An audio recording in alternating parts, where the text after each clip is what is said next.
We are going to talk about a framework today to create this engine in your sales. So we're going to talk about that. And a framework is basically a system with a purpose. So instead of just blindly kind of creating a system or a checklist, we're going to help you think through the why and the how, not just the how. So we're going to go over that in a second. But this is going to be interactive. So I really want you guys to engage. We're going to do this quick framework that I'm going to teach you. We're going to talk about it, and then we're going to open it up for Q&A. So, how many of you are feeling the squeeze on transactions? Like you can just tell there's just not as many and they're kind of squeezing us. I think most of you, if you were honest, would raise your hand. There's just less transactions. And so, if you're feeling that, I'm going to give you some stats that probably will make you feel a little bit better. So we're in a transaction recession, which you probably can feel, but here are the stats so that you know. 49% of agents in 2024 have so far only sold 0 to 1 transaction. 49% of agents, this is a NAR stat, have sold 0 to 1 transaction so far. And we are in 67% of inventory for pre-pandemic levels. So prior to the pandemic, when inventory was high, we're only at 67% of that. So if you have sold houses this year and you've sold more than one, you're doing better than 49% of the agents out there. This market is worse than 2008. So I actually heard that stat yesterday on a call that I was on, that this market is worse than 2008. So think of that. When you talk to agents that have been around for a long time, they're like, oh my gosh, 2008, right? The whole world talks about 2008. So now you know that our market is worse than that as far as transactions go. But I promise you, we're not going to stay in this like down mode. We're going to come up with ways to get through it. So what does this mean? When you have uncertainty and confusion in your business, it creates a mind that shuts down.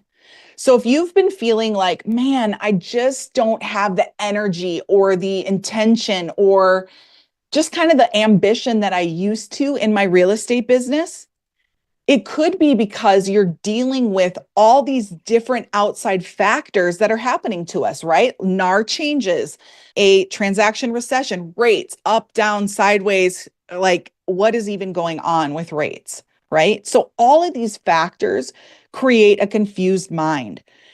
And so what we want to do is create a framework that when we have attention and awareness of something, we create income.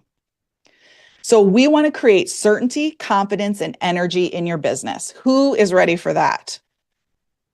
Great, 3 of us. I love it. Remember, interactive. I love seeing you guys. Okay. All right. So before we're going to break into what we're going to teach you, I want to talk about this thing called resistance. How many of you have read the book, The War of Art, by Steven Pressfield? Oh my gosh, write this book down if you have not. It is so good. He has a second one too called, it's not GoPro, Going Pro, I think.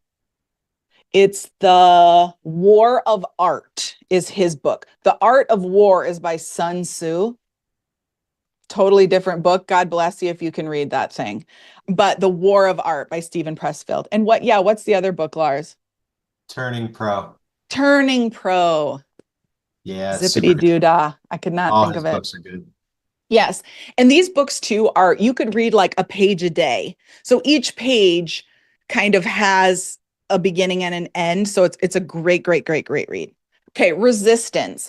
So have you ever had a big event coming up? Okay, let's say you have a big listing presentation. What happens? Your computer takes a fart. You wake up sicker than a dog that day, right? You lost your presentation booklet. And let's be frank, it wasn't even put together anyway. So you're like, oh my gosh, I just had this one big listing presentation I need to go on. Like, what is all this stuff? That's resistance.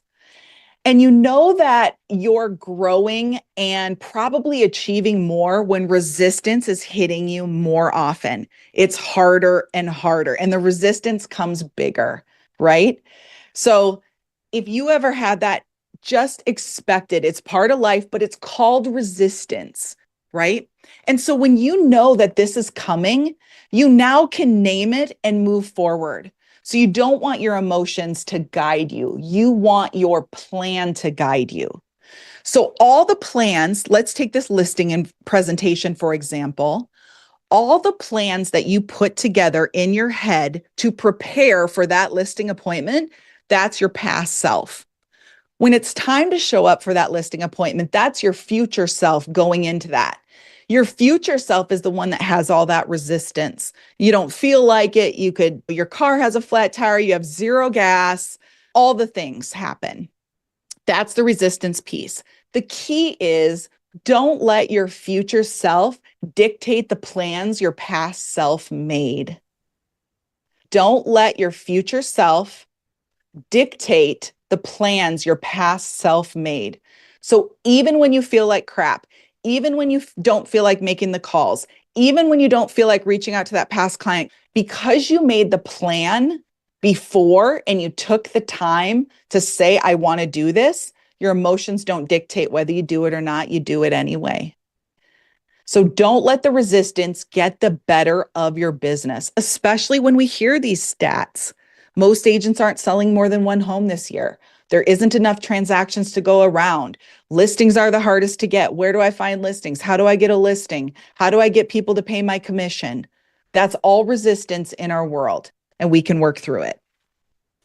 So we're going to solve this by the number one thing I could give you, if this is all you take out of today's call, is go all in. You cannot dip your toes in the water of real estate right now. Don't waste your time. Create your own luck by following your plan that you set forth. All right? Let's talk about what this plan is going to look like. Get your notebooks out. You're going to draw. And this is going to be so fun. You're going to be like, what? We are never going back to how we did Zoom calls again. All right. This is called your sales engine framework.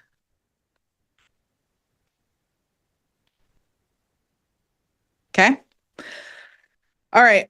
We're going to draw a grid on our screen.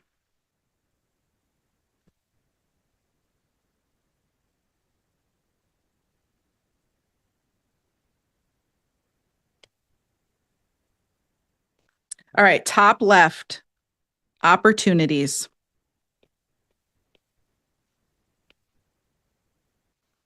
Top middle is channel. And on the right, credibility.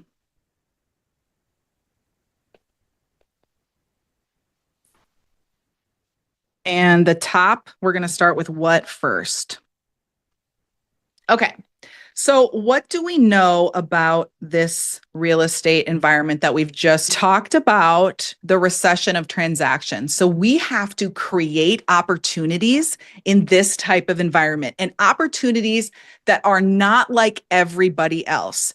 Yes, you're still going to call your past clients. You're still going to create opportunities with your sphere. You're still going to do expired and FSBO. You're still going to circle prospect, all those things.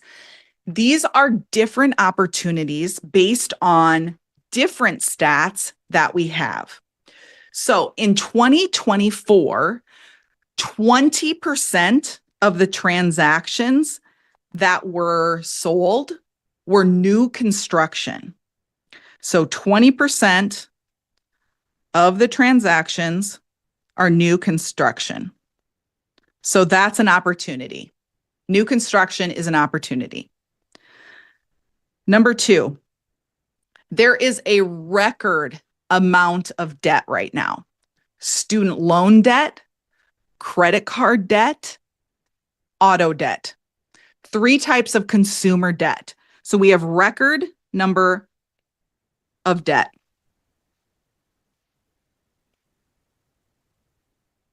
Another opportunity. Equity is high. How many people would you have loved for them to sell because they had a 2% mortgage and they lived in their house for like 8 years? Tons of people, right? You guys all have a list of past clients if you've been selling for longer than 5 years, right? That bought in a time when they're now going to have some great equity. So equity is high. Another opportunity. We talked about it. Rates. Rates are moving. It's spurring people to think about changing. And what's the last one? What do we hear all the time about the jobs? People are hiring. People need help. Employers are hiring. So if we were creative, what channels of business do we have from these opportunities? So let's take the first one. If 20% of transactions are new construction, what channel would that be? Builders, right? Home Builder Association, designers, right? These are all people that have access to this new construction. How about record debt? If we have a high amount of debt in the United States with those with auto, credit card, and student loan, what kind of channel would make people want to move? What could they do? What could you do that would create a channel of sales for those type of people? Connect them with a credit card repair person. Perfect. That's really good, Christina.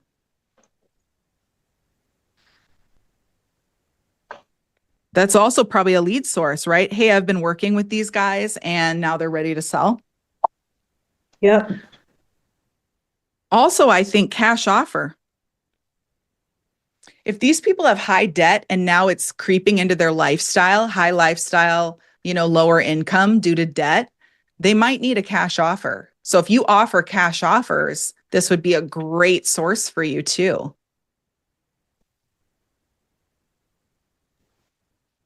Okay, equity is high. Or so they can hook them up with your financial counselor. They sell, take the equity in the house to downsize into a smaller house, take the rest to pay off the debt. Perfect. Exactly. How about equity is high? So they have high equity. What kind of channel could you create for those? What if you did a CMA for everyone that purchased in the last 2 to 3 years?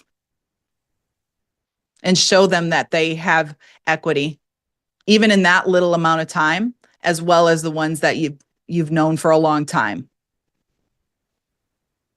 They might need a vacation home. They might need, if you go back to record of debt, they may need to invest in something for their college kids to either live in while going to school or when they get out of school. When I was going to college, my parents purchased a home and I rented it out to like 6 people, tiny little house, but we didn't care. But my dad and mom invested in that. And then I was basically the property manager, right? I also paid rent as their child. I felt it should have been rent free, but that's for another day.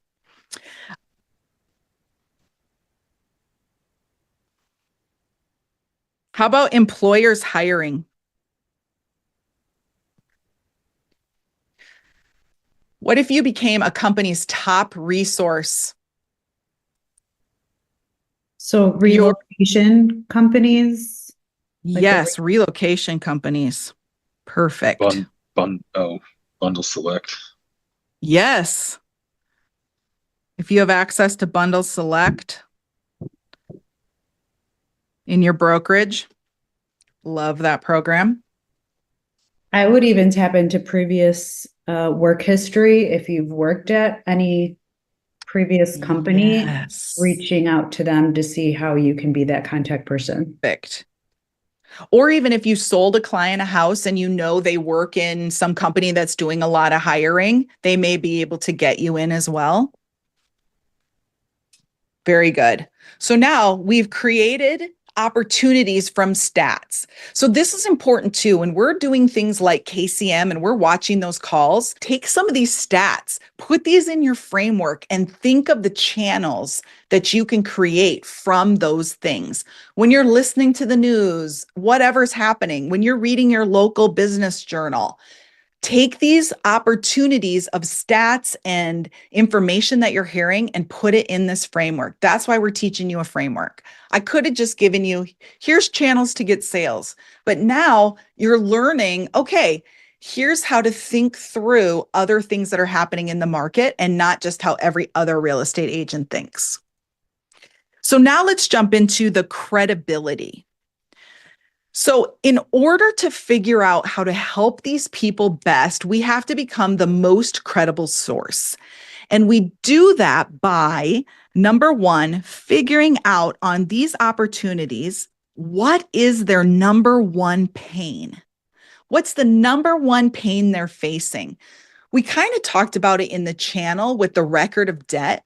We talked about a cash offer. So their pain is they may need to sell their house due to, the financial issues and strain they're having. That's a pain for them. So what's that number one pain? You're going to build credibility then by what results can you produce for them in the future? So sometimes we only think immediate sales, today. But what if you can show them, like Joe and Christina mentioned, get them to a credit card repair person, work with that person to see if we can take some of that equity that they have, pay off their debt, sell their house and get them something smaller. That's results that you're creating for them for their future or for the future, either way. So we're going to figure out their pain and then we're going to figure out the results. Not just, oh, I can sell your home and get you to the next spot. Next is an assessment. And your assessment is going to cover three things. It goes with the pain, but what are their struggles? Why would somebody that has high equity not want to move? Why would a builder not want to work with me? How do I find these things? That's my own struggle. What's the results they are seeking? And the results are emotional, meaning people sell their home for different reasons, but it generally has some kind of heartstring attached to it. I got a new job. I'm so excited about my new opportunity. I'm an empty nester. I want to move to be close to my kids. Oh, I had a new baby. I want this new lifestyle. And I had an old house and it had water in the basement. I want this new one. So what results are they seeking? What's that story? And then you're going to assess sources of business. So we talked about some of it here, but those sources of business are also going to give you credibility. So you can hook someone up with a credit card repair person. You have the best CMA. You didn't just show up with 3 comparables like everybody else, or even RPR. Like, you look different. You smell different. You showed up different. What companies can you learn what they do, the impact they make, who they hire, so that when you are that company's go-to, you can also help sell them on the company. So now when you go to the HR department, you're not like, hey, let me give your people a tour. You're like, wow, I see what your company's out there doing. You guys did this, this, and this. And what I'd love to do is help your top candidates see why this is the best place to live. And I will talk about your company and how great it is from the research I've done or the people I know. That's a lot different than bringing the HR person donuts and saying, hey, let me be your realtor, right? We've got to create these opportunities by doing something different. So let's talk about now that how. So the how, we're going into the bottom quadrant here. So once we know that some of these are opportunities, how do we get them? So first of all, we would love for them to be inbound, right? We would love to have all of these leads flooding into us, right? Builders are like, oh my gosh, if I don't list with this person, I'm an absolute idiot, right? We want inbound, but we also know we have to do outbound. So there's outbound opportunities, inbound opportunities. There's opportunities of value, and there's opportunities with content. What are those channels? Inbound, outbound, showing our value, and also content. So let's talk about outbound's easy, right? Calls. So you're making calls. That's your channel. That's your mode. That's your method. Mailers. Some of you might be big mailers. Email also. Content's easy. Social. Videos. This is how you're going to attract these people's attention. Joe and Christina mentioned it. Networking, like finding these companies you want to align with. I'm going to even add that, companies to align with.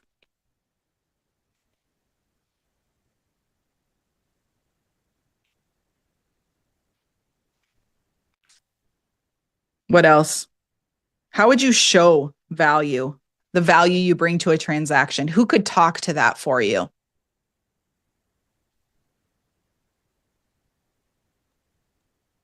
Past Wheel clients of- from referrals, video referrals. Yes. Testimonials, right? From past clients, referrals, SOI.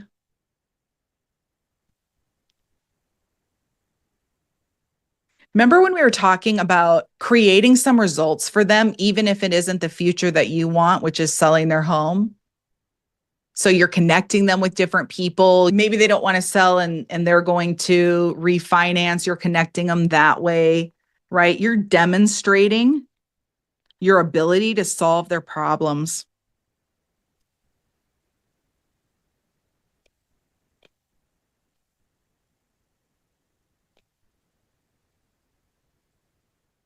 It's kind of like the new showing agreement. We're not asking them to marry us anymore right away. We're saying, hey, we could go ahead and date. Like, let's just go out. Let's just see a house. You don't have to like commit to me for a year, right?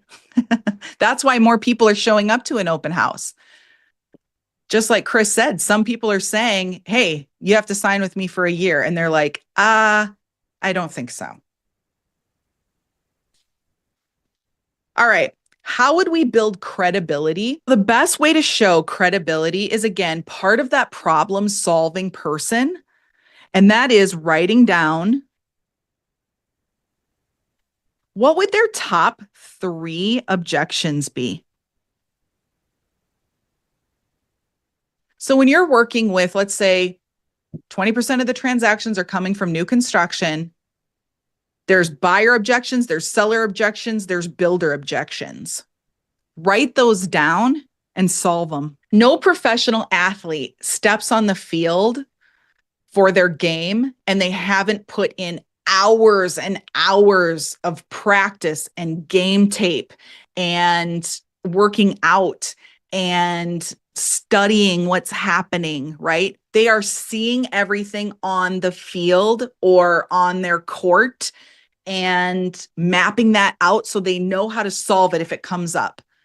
A lot of times, though, what we do is we show up to that listing appointment. We call somebody and we're like, hey, do you want to sell your house? And they're like, what? And you're practicing on them instead of being forthright, knowing those objections and solving them for them instead of being surprised by it or not having kind of a great response. Your credibility is built on your ability to solve their problems to them. Another how on building credibility is deal with the objections outwardly.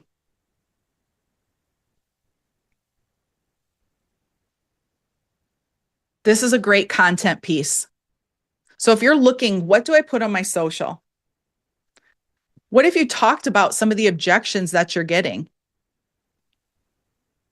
Like, let's just use, I don't want to move because my rate's at 2%. What are you going to say to that? You're going to talk about, I had a client that had lived in their home for many years. They had a lot of equity. And lucky for them, they were looking for opportunities to diversify because they knew that coming up, they had this, and this happening. Their child was graduating, they needed to downsize. And so we created a plan by doing this, and now they're excited about their possibilities. You didn't say you made them sold. You didn't say, or you made them sell. You didn't say that, oh my gosh, rates were high and they considered moving. What you really want is to deal with that outwardly. So it's showing up on your social. So when people are looking, who's their best realtor? Our social now is our website. When people look at your feed, that's your website. And so do they see that you're a problem solver? Do they see you're out there doing things, selling real estate, networking with people? You can connect them. You align with top companies. You're a professional, so you get $10 million referrals. Deal with these things outwardly so people can see they know what it's like to work with you before they get there. And then share the transformation.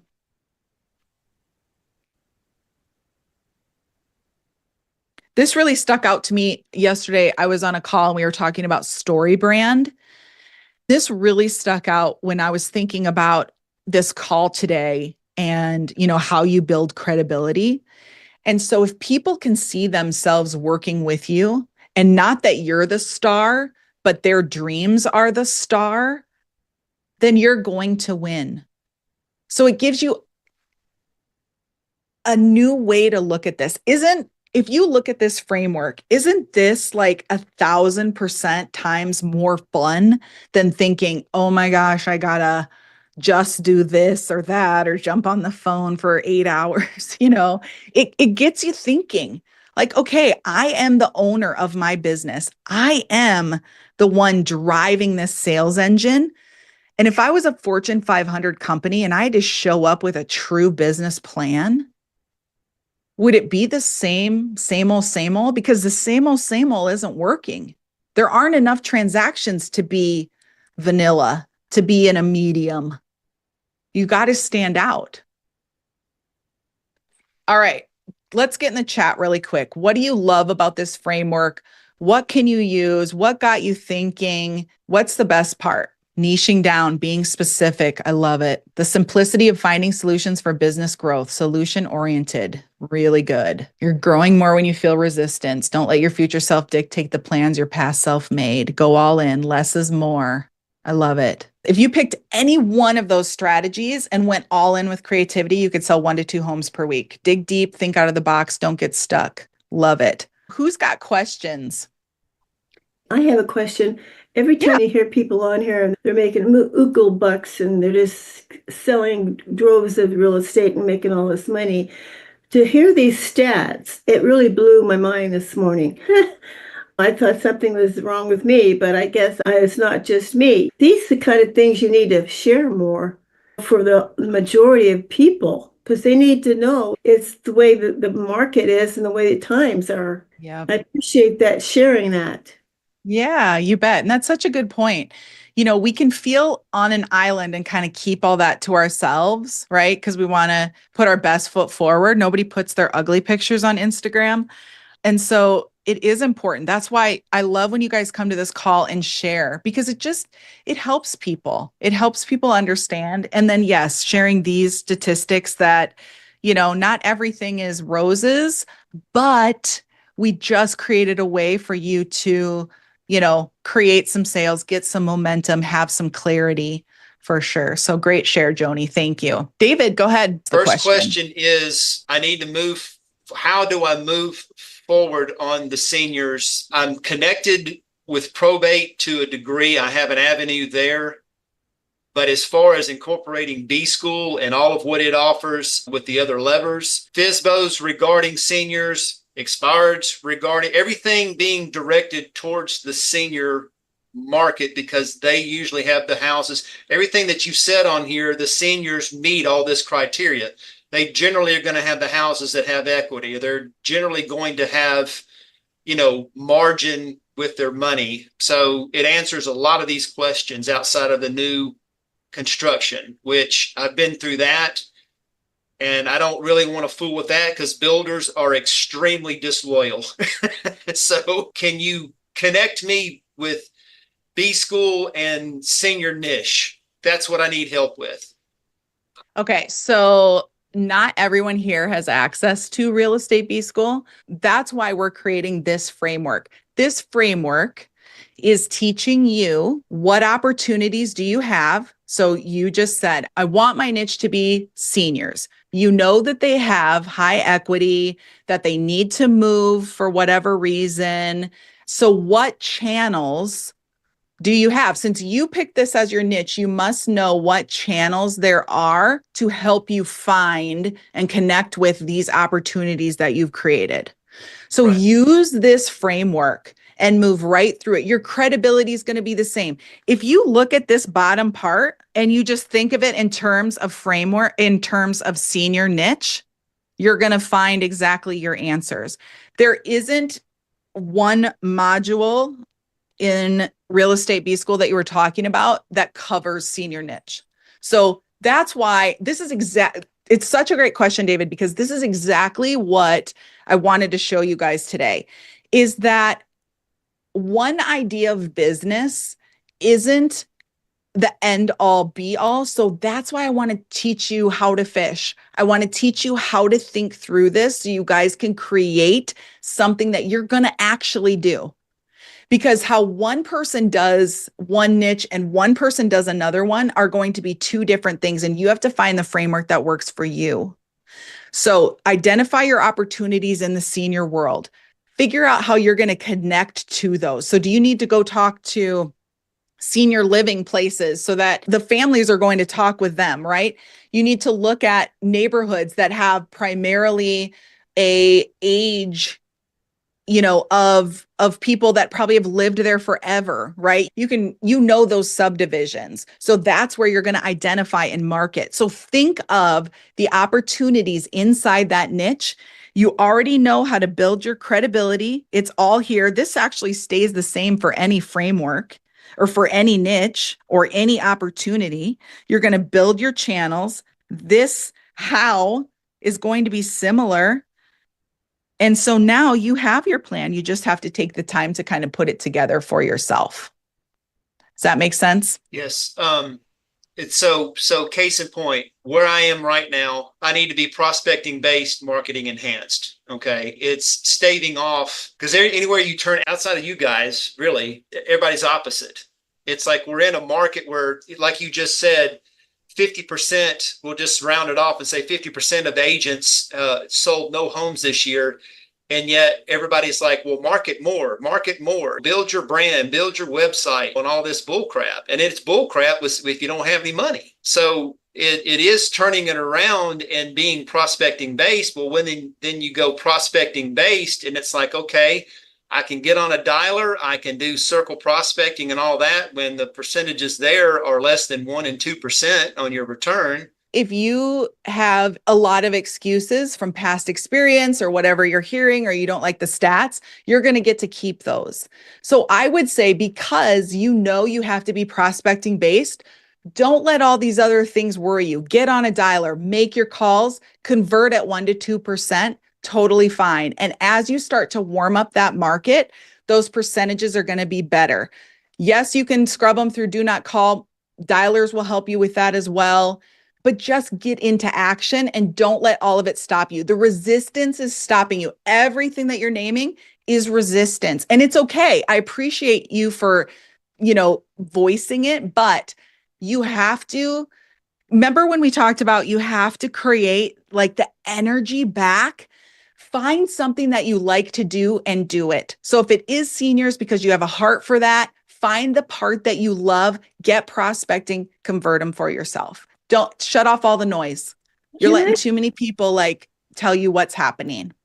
That's fair. That's fair. Thank you. I've been doing this for 35 years, and my goal is to help seniors and people that need it. And they're so alone and neglected. family doesn't come around, and it's not like you think. And so I don't convert them because I want the business. I convert them because they need my help, and it turns into business. Okay. So I'm just saying it gives you a really neat feeling inside, knowing that you're helping this person. Yeah. It turns out it comes back, and you won't have any regrets. And it's not on the phone call, and it's personal interaction with them. If they need to go to a doctor, if they need you to pick something Yeah. up for that's the kind of stuff is real, and they know when you're real or not, or you just want something, 100%. You got to find your passion in it, and Yeah. you'll definitely make it happen. Can I just say, Stacie, Yeah. relationships, you guys, are at a premium now in our business. It's no longer who can hit the dialer the most. People are getting calls and texts for selling their house, for elections, for everything, noise, noise, noise. Literally, relationships are what matter right now. And it's increasingly important. The more noise there is, they're going to go to somebody they actually have a relationship with. That's right. So whatever that takes, I don't know if that immediately converts to buy, sell appointments, but like if you go pour into 2 new relationships every single day, 5 days a week, your business will change. And you mentioned, 100%. Stacie, that we're in a transaction recession. We're also in a massive trust recession. So it's like, especially, the folks that have never been perceived as like the most above board, commission breath, salespeople, attorneys, real estate agents, we're in that group, and overarching is just nobody trusts anybody. You look at the trust of the government or media or anyone looking to sell someone, it's at an all-time low. The only way through it. And everything works, right? Christina mentioned, we had someone who couldn't get in touch with Luxury Expired. So she went out and door knocked Luxury Expired. And she took 3 listings. One was 22 million, and 8 million, and a 5 million from door knocking. And that's what Christina unmuted. Sohail, when he can't get someone on the phone, you think he's just like, well, I wasn't successful today. Nope. He's like, I bet she doesn't feel like it most nights, but he'll like, all right, team, we're going, and we're going to each door knock 100 doors, and we're going to go out for 2 hours, and we're going to have conversations, and we're just going to meet people, and so same thing with open houses. Like, you do an open house to door knock 200 doors or 500 doors or whatever it takes, but just pick a couple things or 3 things. If it was, find an open house in a senior community every week. Find agents in your market that will offer that up to you. Door knock 100 doors to 200 doors, and circle prospect that neighborhood as a PSA. Like, hey, come pick your neighbor, meet me there on Saturday, and whatever. Right? If you did those 3 things, 1 or 2 open houses a week for the next 52 weeks, you'd be overflowing in transactions. And then everything else has to be drawn out, to Stacie's point. All the other stuff that's not working, or people like, just get that out of your head, because that's not you anymore. You are serving this one niche, and you know how to find them. And the only thing I'll say on people, whether or not anyone has a team, if you want to make an unreasonable amount of money in a reasonable amount of time, you will need a runner and a showing agent. So just keep that in the back of your head, that you will need someone that has a license when you get too busy to take care of the important details that need a licensed person to handle them. Because that is the slippery slope with someone that is busy, is that 80% of their time is spent doing admin work, essentially. We all suffer with some form of resistance, and it manifests in all these different ways.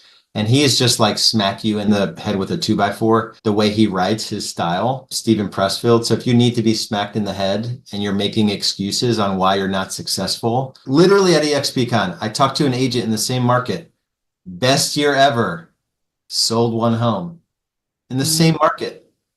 Like, how does that happen?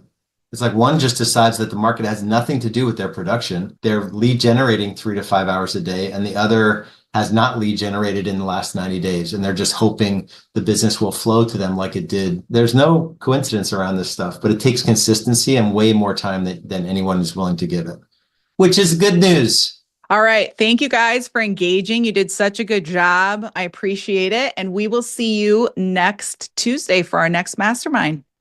We'll see you later. Bye.